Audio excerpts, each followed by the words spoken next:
Hello and welcome to OTRGold.com.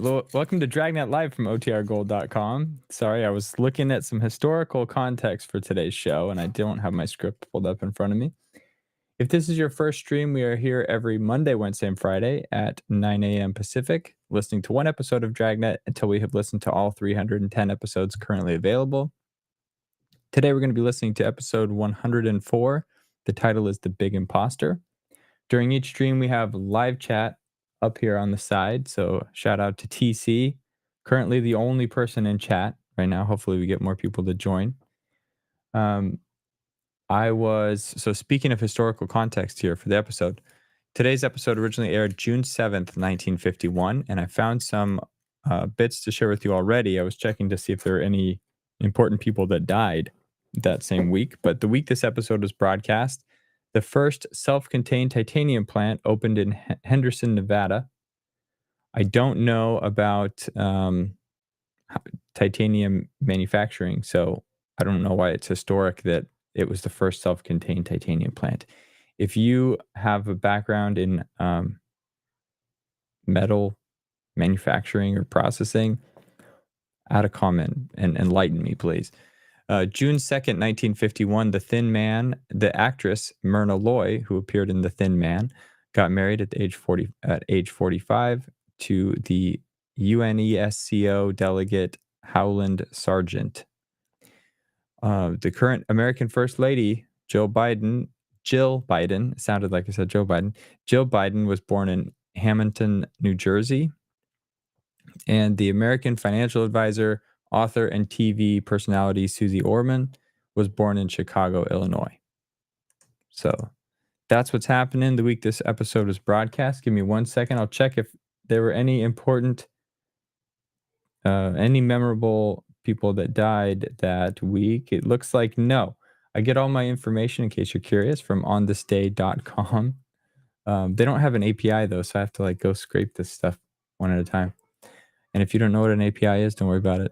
It doesn't matter. But it would make my life easier, that's for sure. Hello, 7B. Thanks for being here. Okay, so enough blabbing from me. I know you're not here for that. You're here for the show. So let me share my screen. Make sure you got your water handy or whatever your favorite drink is. For the cigarette ads on this channel, we drink. Take a sip whenever there's a cigarette ad. It keeps you healthy and hydrated. So with that, sit back, relax, and enjoy the show.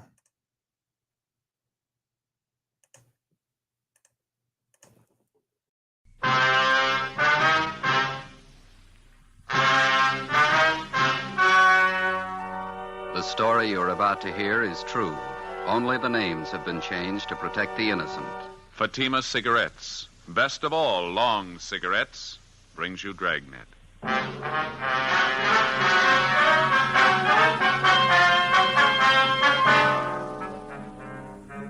You're a detective sergeant. You're assigned to missing persons detail. A 10-year-old boy disappears from his home in a remote section of the city. 2 nights and 2 days pass. There's not a trace of the boy. Your job, find him. Friends, compare Fatima with any other king-size cigarette. You'll find a world of difference. Yes, in Fatima, the difference is quality. Quality of tobaccos. The finest domestic and Turkish varieties.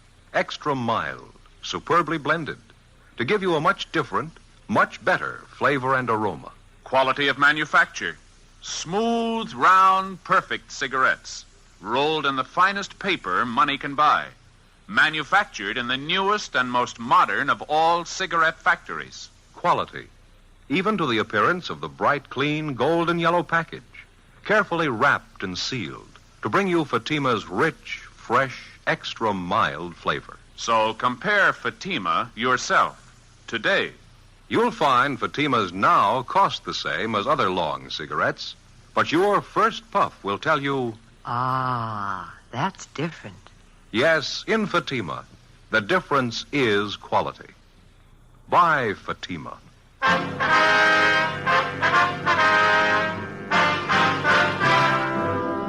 Dragnet, the documented drama of an actual crime. For the next 30 minutes, in cooperation with the Los Angeles Police Department, you will travel step by step on the side of the law through an actual case transcribed from official police files.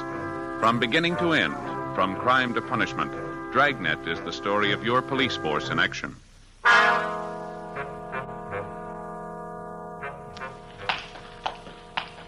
It was Wednesday, August 4th. It was hot in Los Angeles.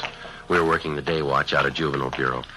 My partner's Ben Romero. The boss is Inspector Bowling. My name's Friday. We were on the way out from the office, and it was 2:25 p.m. when we got to Bowers Avenue, number 1218. Yes. Police officers, ma'am, we'd like to see Mr. Sherman. Oh, certainly, officers. Won't you come in? Thank you very much. I'm Mrs. Keller from next door. I saw you around here yesterday. Yes, ma'am. Came over this morning to look after poor Mr. Sherman. Yes, ma'am. Well, how's he feeling today? Not too well. Fixed him some nice chicken broth for lunch, and then I helped him in his wheelchair and took him out in the backyard out in the sun.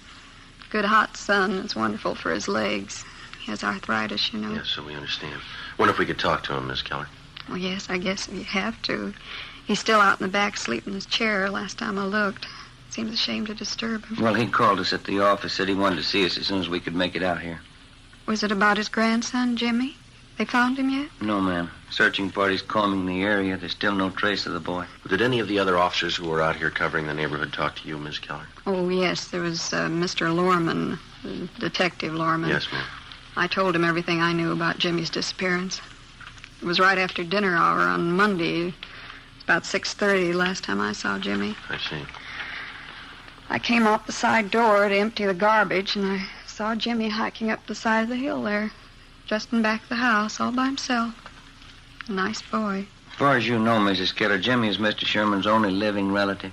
That's right. His only relative, his only grandchild. Mm-hmm. Jimmy's mother and father were killed in an auto wreck. That was 3 or 4 years ago. Sherman's had a terrible lot of tragedy. Jimmy and his grandfather, they're the only ones left. You can't think of any reason why the boy would want to leave his grandfather, can you? None at all. Mr. Sherman's a wonderful man. Jimmy loved him, I knew that. Mm-hmm. Mrs. Keller? Mrs. Keller? Oh, that's Mr. You Sherman. there? He's awake. We can go through the house out the back here. All right, ma'am. This way. Thank you. Go ahead, ma'am. Yeah, okay.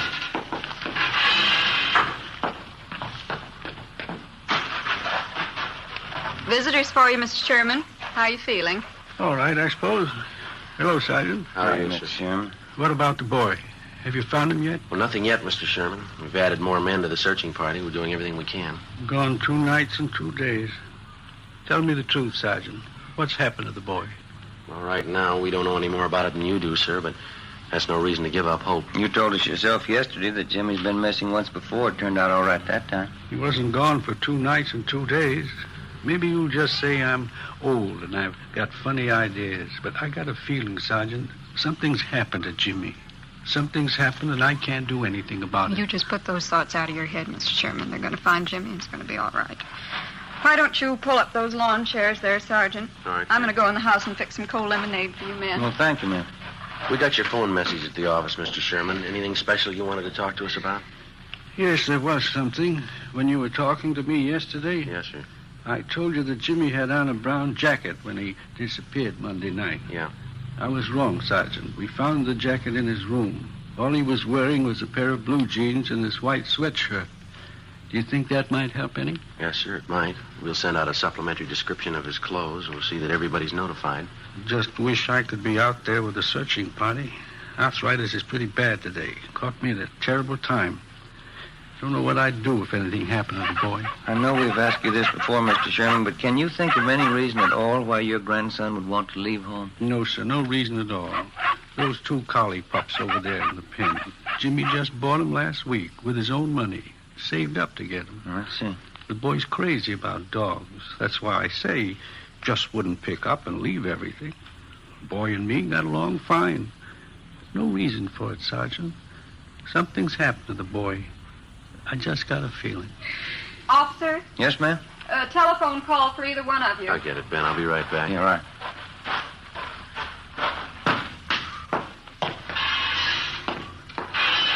The man said it was your office calling. Thank you, Miss Keller. Where's the phone? Telephone straight back there in the hall. Thank you very much.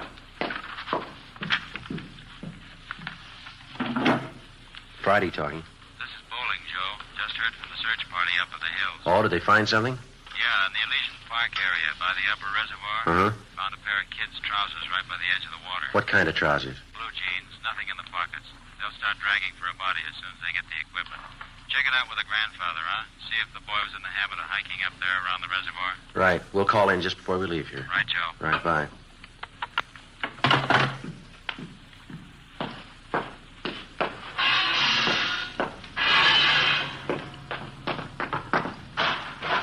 Well, there's your lemonade, Sergeant. Just poured it for you. Nice and cold. Thank you, ma'am. What was it, Sergeant? Something about the boy? Well, nothing definite, no, sir. Just a report on the search party. They're still up in the Elysian Park area. Oh, I see. Did your grandson, Jimmy, do much hiking in that neighborhood up there, Mr. Sherman? Yes, I think he did. Likes to hike up there around the reservoir. Why? The name on the 316 report, missing juvenile, read James Philip Sherman, WMA, 10 years old. He lived with his 68-year-old grandfather, Oscar Sherman, in a small cottage in a sparsely populated section of the city. Shortly after 6 p.m. on Monday, the boy went outside to play. When darkness fell and he failed to return home, his crippled grandfather went out to look for him. Half an hour later, the neighbors joined in the search. No sign of the boy. At 10 p.m., Juvenile Bureau was notified, and throughout the night, squads of men on foot and in cruiser cars canvassed the area. A local broadcast and an all-points bulletin was gotten out on the boy. Neither the grandfather or the neighbors could find any reason for his disappearance. After almost 48 hours of continuous searching, the only lead we had was the pair of trousers found on the edge of the upper reservoir in Elysian Park. They were shown to the grandfather, but he failed to give positive identification. Dragging operations at the reservoir began immediately. Meantime, Ben and I, together with Lorman and Lopez from Homicide, checked out every possible lead on the missing youngster. One of the tips came from a Frank Grady, an unemployed carpenter who lived 5 blocks from the Sherman home. I don't know how much this may be worth to you, Sergeant. I don't want to get anybody into trouble, but I figured this is a pretty important thing. Well, what is it you want to tell us, Mr. Grady? Well, as I say, I don't want to get anybody in any trouble, but have you checked over everybody in this neighborhood? I think we've talked to just about everybody in the area, don't you, Joe? Well, either us or the man from Homicide. Why do you ask, Grady? Well, there's a guy who lives down the street there, right down the corner from this house. Old guy by the name of Gilby. Well, what about him? As I say, I don't want to cause any trouble, but maybe you ought to double-check him. One thing, he's an ex-convict, I know that. Another thing, he hates everybody in the neighborhood. Hates the kids, too. Wouldn't be surprised if he was your man. Why do you say that, Grady? Does he have any special reason for disliking the Sherman boy? Old man Gilby wouldn't need a reason. A real queer one. Say, I got a couple cans cold beer in the icebox, and I fix you fellas up. No, thank you very much. Just the same. What makes you think this Gilby had anything to do with the boy's disappearance, Mr. Grady? Well, number one, I saw old man Gilby out walking Monday night when the Sherman kid disappeared. Yeah? Saw him walking along the road up there. The same one that goes up by the reservoir. And I watched him. It was dark by the time he got back to his house. I'd check on him again if I were you. As far as you know, has Gilby ever been in trouble for bothering the kids in the neighborhood? Oh, Sergeant, he bothers everybody in the neighborhood. Real queer. Lives by himself, always complaining about something. Frankly, I think he's your man. I think he took that kid and he did something to him. Well, do you have anything at all to back up your opinion? You dig around. You'll find something on him. He's no good, and I'll bet on it. I've had a couple of run-ins with him myself. He just isn't any good, that's all.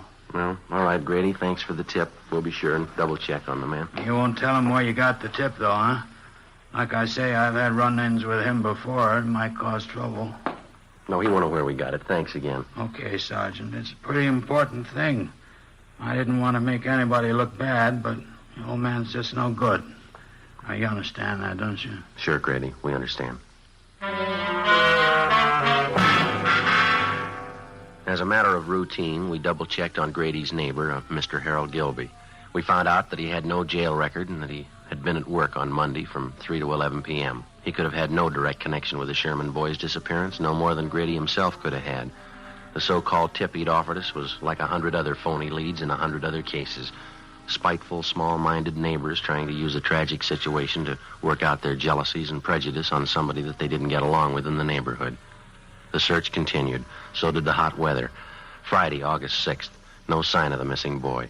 The temperature climbed into the mid-90s. Dragging operations at the reservoir went on. Saturday, August 7th. More legwork. More hot weather. By noontime, Ben and I had run down the last lead we had on 10-year-old Jimmy Sherman. Went nowhere. 1 p.m., we headed back for the office to check with Inspector Bowling. These are the days when I wish I had a little swimming pool in my backyard. Sure be nice to go home to. Yeah, well, save your money. No, it doesn't cost so much. No, I read in a magazine where a fella built his own pool for $95.37. There can't be much of a pool, can it? Oh, yeah, it's good size. Of course, he did all his own labor. Had all his friends in to help out. He must have had a lot of friends, didn't he? Yeah, he did after he finished the pool. Friday, Ben? Hi. Oh, hi, Skipper. How'd you two make out? Anything? No luck at all. It makes it unanimous. Did you hear about the old man, the boy's grandfather? No, what happened? I guess the strain got too much for him. He collapsed. They're moving him to a hospital. Oh, that's too bad. Right. Our men still up there Dragnet Reservoir? Finished this morning. Nothing. Well, how about the search party? Nothing there either, I suppose. No, not a trace of the boy. It's a blind alley all the way around. How about the APB, the radiogram? Had 3 replies so far. None of them panned out. Here, grab it. Juvenile Bureau, Bowling. Yeah, Fred. Mm-hmm. No good, huh? Yeah, all right. Check you later. I heard it once. I heard it 50 times. No trace of the boy. Got me, Skipper. Something real weird about the whole thing. Well, now, look, we know he didn't just disappear into thin air. Kid's gone. There's a good reason for it. There's got to be an answer somewhere. That's right. You'll find it. Another week passed, and then a month. 2 months. We were no farther along than the day we started on the case. In November, we had a teletype from Chief Earl O'Clair of the Phoenix, Arizona Police Department. Reportedly, the Sherman boy had been seen in Phoenix. It was another false alarm. The Christmas holidays wore on into a new year. February came and went. Then March, April. Tuesday, May 3rd, 1:40 p.m. Ben and I got a call to check in with Inspector Bowling. This telegram just came in from Dayton, Ohio. Have a look. Thank you. Let's see, Joe. What is it? Jimmy Sherman. They found him.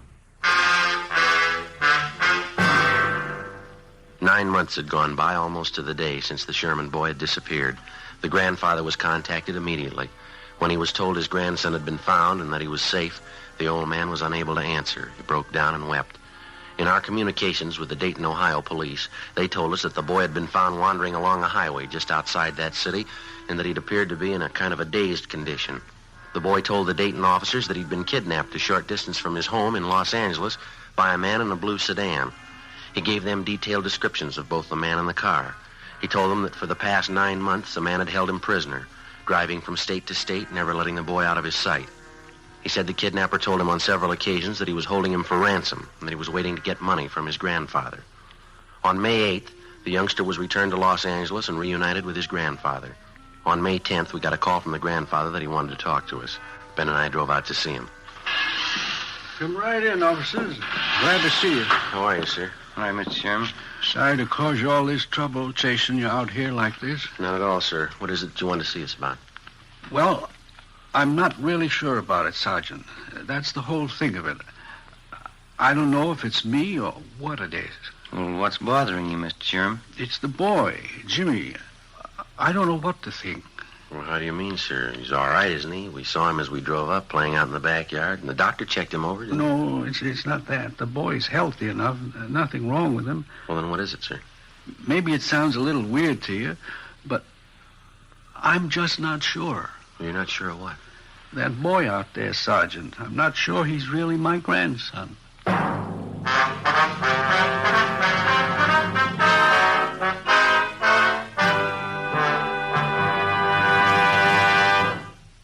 You are in the communications division of a metropolitan police department, the teletype room.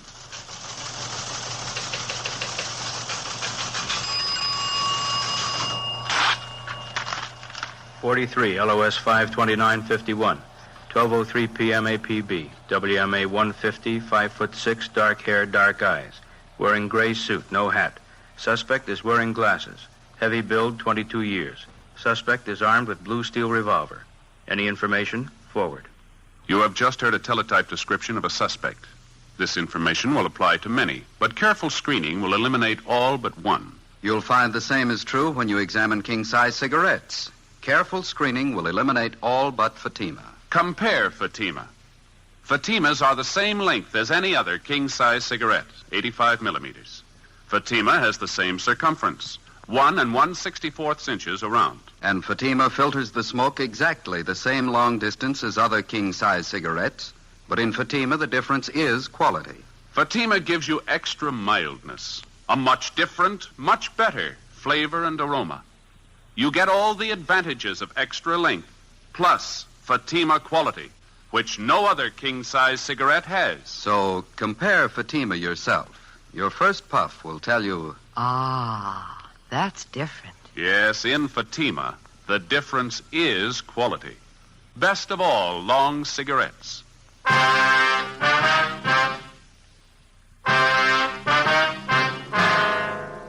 Tuesday, May 10th, 2 p.m. When the aging grandfather, Oscar Sherman, told us that he wasn't sure whether the recovered boy was really his grandson, Ben and I didn't know what to think. Our first reaction was that the shock of recovering the boy after he'd almost been given up for lost had been too much for the old man. Mr. Sherman admitted that there was no physical difference in the boy as far as he could see, but he still insisted that there was something wrong, that the boy seemed different somehow. To satisfy the grandfather, Ben and I talked to the boy, but he failed to give us any reason to believe that he was not Jimmy Sherman. We checked with the boy's friends, all the people in the neighborhood who'd known Jimmy over a period of years. They confirmed our opinion. A few thought that the youngster had changed a little, but no one had any serious doubts about it. The boy was really Jimmy Sherman. So the matter was dropped. Thursday, May 12th. Ben and I had lunch, and then we checked back in at the office. Joe, want to grab that? Yeah, I'll get it. Juvenile Bureau, Friday. Sergeant, this is Mr. Sherman talking. Yes, sir. Mr. Sherman? Yes, sir. How are you? I want you to come out and take this boy, Sergeant. He's not my grandson. I'm sure of it. Well, how do you mean, sir? This boy's got a scar on his side. He's had his appendix out. Yes, sir. My grandson never had an operation in his life. Before we left the office, Ben and I briefed Inspector Bowling on the phone call from the grandfather, then we drove back to the Sherman house. While Oscar Sherman didn't claim that he knew his grandson's complete medical history, he was certain that the boy had not had his appendix out and that he had not had an operation. He told us that his neighbor, Mrs. Keller, could substantiate that she had known Jimmy since he was a baby. We put in a call to the Sherman's family doctor. He wasn't in. We left a message, and then we went next door to see Mrs. Keller. We found her in the kitchen washing dishes. I just got a couple more to rinse. Can you wait a minute? Yes, Loretta. Of course we can.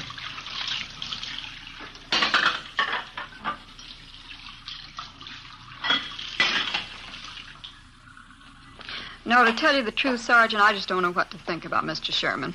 Maybe the whole thing was too much for him. His mind's going back on. Well, to your knowledge, Mrs. Keller, was the boy ever operated on? No, not as far as I know. But it's possible he did have an operation. I didn't hear about it. Sergeant, as far as I'm concerned, that boy's Jimmy Sherman. I don't know what his grandfather's up to with all that silly talk. Well, if it's not really the boy, we won't have too much trouble finding the truth. There's no question in my mind. Of course it's Jimmy. Why, when he was over here the other day, he talked about the party I gave for him one Halloween. He even remembered the children who were there. Mm-hmm. Are the other neighbors as sure about the boy as you are? Just about. Miss Foster down the street. Jimmy was in to see her yesterday. He talked about some changes she'd made in her living room, asked her about some relatives she has living out of town. Mm-hmm. Come to think about it, Jimmy even remarked on that new trailer rose I planted out in front. Besides, as the boys' dogs, why, they knew that youngster the minute he set foot in the yard. Yes, ma'am. Well, thank you very much, Mrs. Keller. If we have any more questions, we'll contact. Is that all right? All right, Sergeant. Couldn't fix you a cup of coffee, could I? No, thank you, Shouldn't Miss take Keller. the time now. Poor old Mr. Sherman. I don't know what to make of it. He's so mixed up. Yes, ma'am. So are we.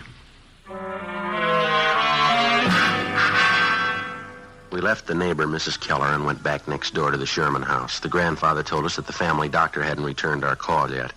At 3:30 p.m., the boy came home from school, changed his clothes, and went out into the backyard to play. We figured we had nothing to lose in talking to the boy again. We found him in the small workshop at the rear of the garage where he was sawing on a piece of plywood with a hacksaw. We talked to him for about 20 minutes. It was no different than the first time we interviewed him. He was relaxed and talkative. Say, would you hand me that hammer there, officer? Oh, yeah. Yeah, here you go. Thanks. Well, if I ever get this thing finished, it's going to be the best coaster around here. These are the wheels I'm going to put on it. Pretty good, aren't they? Yeah, they look fine, son. Do you like building things, coasters and things like that? Oh, yeah, I like it all right. It's fun.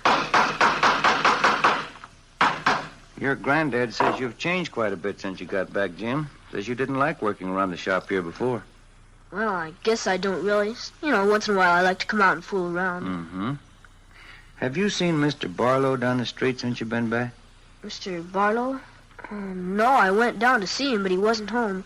Maybe I'll go down and see him tomorrow. His name isn't Barlow, is it, Ben? I thought it was Robinson. Oh, yeah, that's right, Mr. Robinson. Sometimes I forget.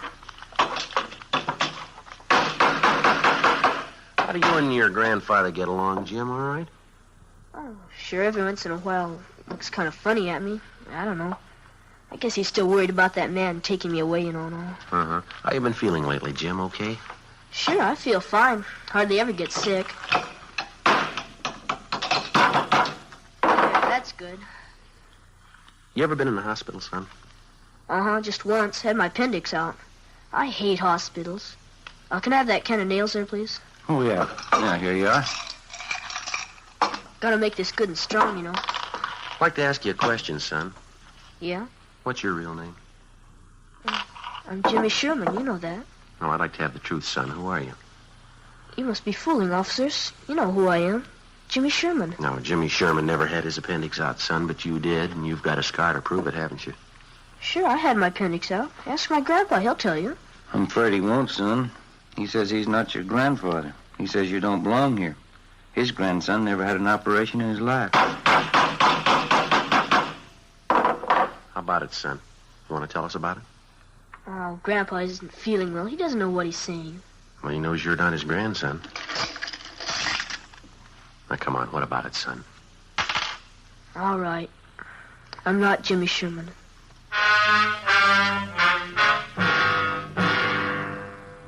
He told us his real name was Donald Rush.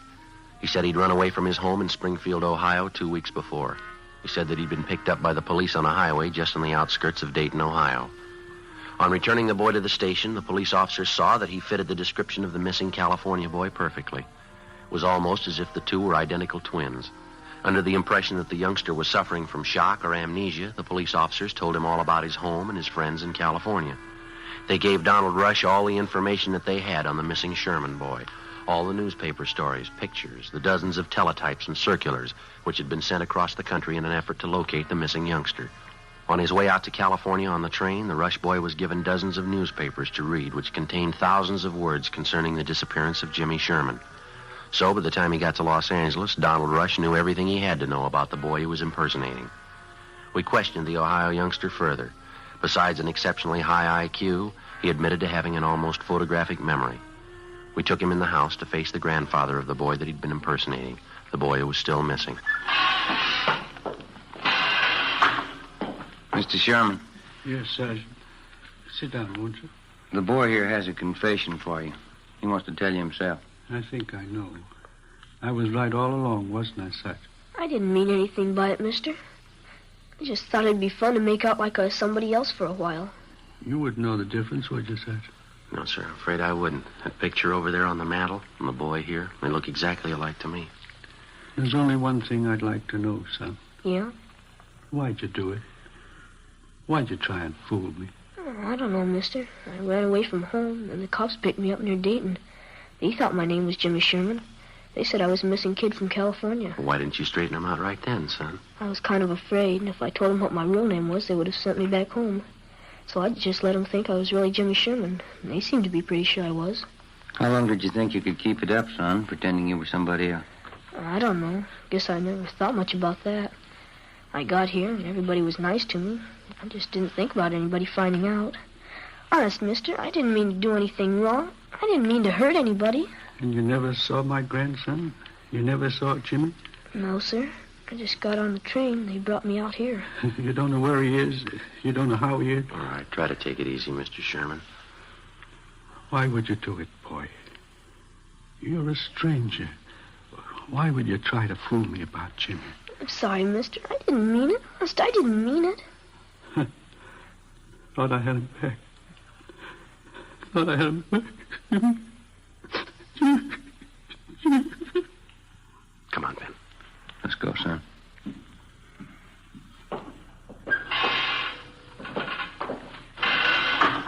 didn't want to make him cry like that, Sergeant. Honest, I'm sorry. Couldn't you just let me stay here with him? No, I'm afraid not, son. I won't do anything wrong. Don't you think I could just stay here with him? I'll go right back in there now and tell him I'm sorry. Yeah, I'm sorry too, youngster, but you're not the boy he's looking for.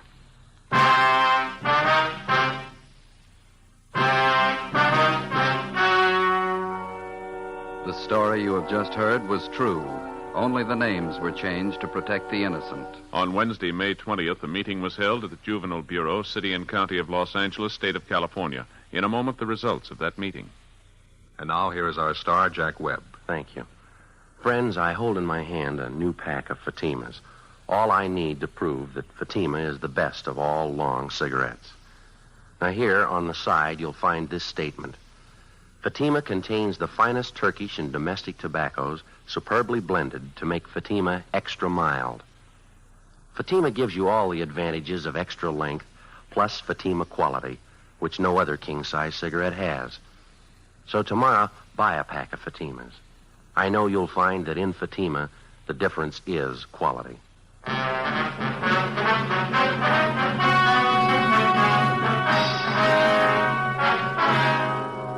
Donald Rush, who impersonated missing 10-year-old Jimmy Sherman, was returned to the custody of his parents at their home in Springfield, Ohio.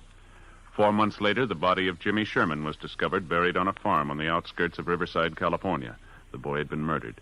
His killer, a farmer in the neighborhood, was subsequently apprehended and brought to trial. He was found guilty of murder in the first degree and was executed at the state penitentiary, San Quentin, California.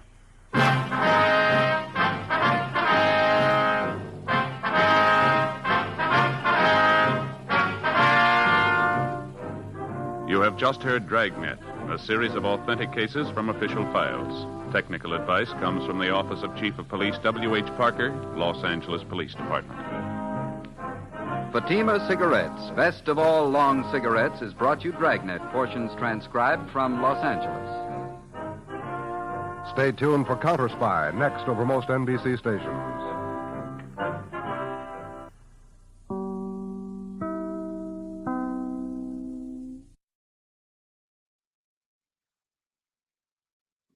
All right. Sam, you preempted my question here. You said, talking about Capstan, you said, I was going to ask, what is Capstan? But you already answered it. This is the question I had. They tell what happens to the kid, which is tragic, but then they don't say why. Like, not that there's ever a good reason why, but good grief. What's that farmer got against that 10-year-old kid? Horrible. I've forgotten what everybody said a great transition was from the end of a sad story back into our regular day-to-day chit-chats. So here's another abrupt change. We're just going to jump right in. Thank you all for tuning in today, for chatting about which is the best Indiana Jones movie in the whole trilogy. 3. Sorry. Something in my throat. Talking about, we got a couple new listeners today. Thank you, Nell, for upgrading your channel membership. That reminds me, today, tonight is the third Wednesday of the month, so that's when our member-only stream is. Addie has picked tonight's episode. It's it's an episode from the Tales of Texas Rangers. It's actually a Christmas episode, so tune in for that if you're a channel member. And then we'll be back on Friday for our final Dragnet stream before Christmas. We're not streaming next week. No Monday, Wednesday, Friday stream next week, but we'll be back the week after. I have queued up 2 of the Lux Radio episodes, so we'll have those, since those are pre-recorded. Those will be going Tuesday night and Thursday night, like normal, next week. So stay tuned for that. And I think that's it for now. Yeah, bummer. They're always the worst when kids are involved. So anyway, with that though, I hope you have a great Wednesday. Thank you all for being here. Thanks for making this community what it is. Please like and share. And if you're just been lurking and watching a few of these and you haven't subscribed yet, please subscribe, because it helps us grow and reach more friends and more people. So with that, have a good one. See you tonight if you're a channel member, and see you on Friday for the next stream.